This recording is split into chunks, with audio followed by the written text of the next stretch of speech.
como que os alimentos, eles agem no nosso organismo, né? Então a gente tem que entender por que eu falei tanto do carboidrato, por que ele é importante, já deu para entender que ele é um importante nutriente para fazer nossas reservas de energia, mas também ele entender como os outros nutrientes agem no nosso organismo, né? Então, por exemplo, um grande erro comum aí que eu vejo, normalmente quando eu atendo alguns corredores, vamos dar um exemplo prático aqui. Ele chega antes do treino a consumir lá um pão integral com patê de atum e alface, por exemplo, um sanduichinho natural meia hora antes da corrida. Tá vendo que a gente tem carboidrato do pão, proteína, do recheiozinho ali, né, do atum e bastante fibra. Isso não é um pré-treino indicado, apesar dele conter carboidrato, tá? Olha que interessante. Então a gente tem junto proteína, fibra, a gente tem gordura, a gente tem tudo ali que vai demorar para fazer um processo de digestão. Então, quando a nossa proteína chega no nosso estômago, a nossa gordura ali no alimento chega no nosso estômago, ele vai ter um tempo de digestão, de absorção e de, óbvio, fornecimento de energia. Então, isso, nessa refeição, ela pode ser saudável, pode conter carboidrato, mas ela contém outros nutrientes que vão atrapalhar a liberação, inclusive, aí, desse carboidrato, do pão, por exemplo, e vão dificultar a digestão. Dificultar não significa que você vai ficar super pesado, mas vai atrasar, tá? O processo de fornecimento de energia. Então, provavelmente a sua performance vai ser ruim. Você vai estar alimentado, mas não vai ser o melhor pré-treino.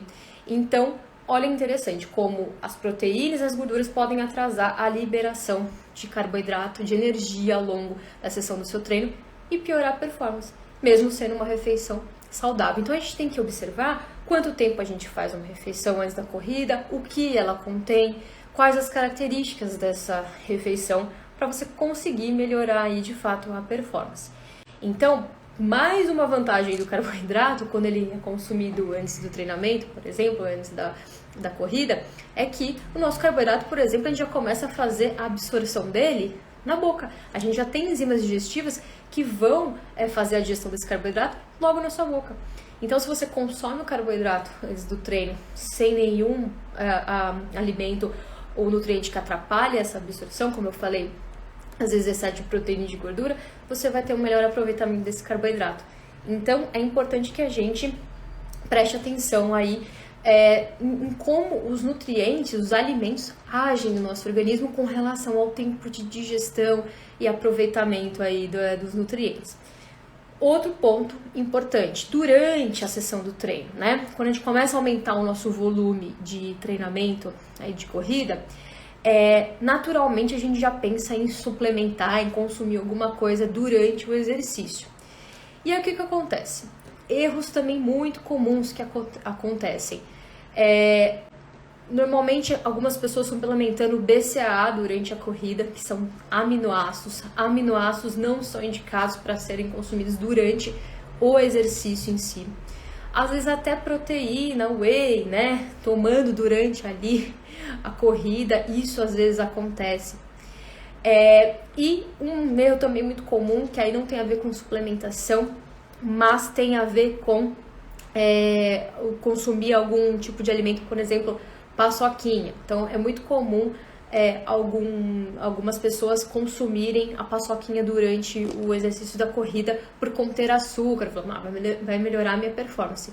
Ela contém açúcar, mas ela contém gordura também.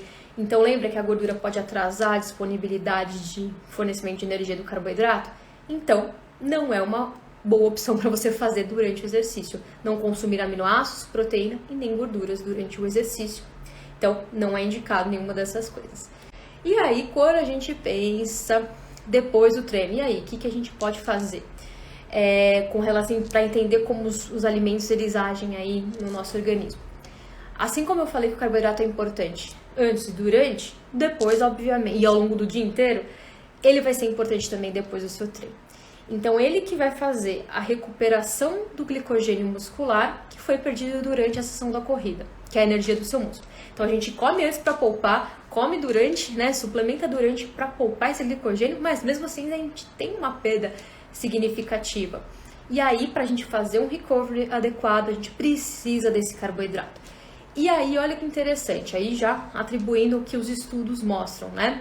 Quando a gente associa proteína junto ao carboidrato depois do treino, a gente tem um melhor aproveitamento do carboidrato nessa hora. Ó, que interessante. Como eu falei, antes, proteína não vai ajudar muito, gordura não vai ajudar muito. Mas depois, a proteína com carboidrato, depois da sessão de corrida, melhora a ressíntese de glicogênio. O que é isso? O armazenamento dessa energia no seu músculo, ou seja, a sua recuperação ela é melhorada. Exemplo prático, por exemplo, você termina a corrida com uma banana, que é um carboidrato. Se você começar a banana com um shake de proteína, com whey, por exemplo, você tem uma melhor absorção desse carboidrato. Então, você tem um melhor aproveitamento desse carboidrato para ressíntese de glicogênio. Estou falando em termos mais específicos, mas já deu para entender o que significa, né? E outro exemplo, se você termina a sua sessão de treino e vai almoçar ou vai jantar, sua próxima refeição pode ser uma refeição, você já contém tudo ali. Então, exemplo, um arroz com feijão, uma proteína animal e vegetais. Você já tem proteínas com carboidrato. Então, não estou nem falando de suplementação, estou falando de alimentação agora. Então, se você tem proteína com carbo depois do treino, você tem um melhor aproveitamento desse carboidrato ingerido depois da sessão do treinamento. Então, entender como os alimentos, eles ornam e de acordo com o momento, né? Isso se chama aí, observar a fisiologia do exercício, a individualidade aí do exercício. Perfeito. Então, a gente está num caminho melhor.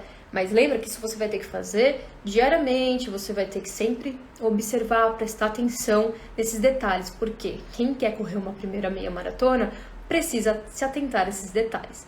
Porque o treinamento pode estar em dia, mas a alimentação, quando ela não está bem orquestrada, provavelmente o erro está acontecendo aí e é o que pode estar te prejudicando.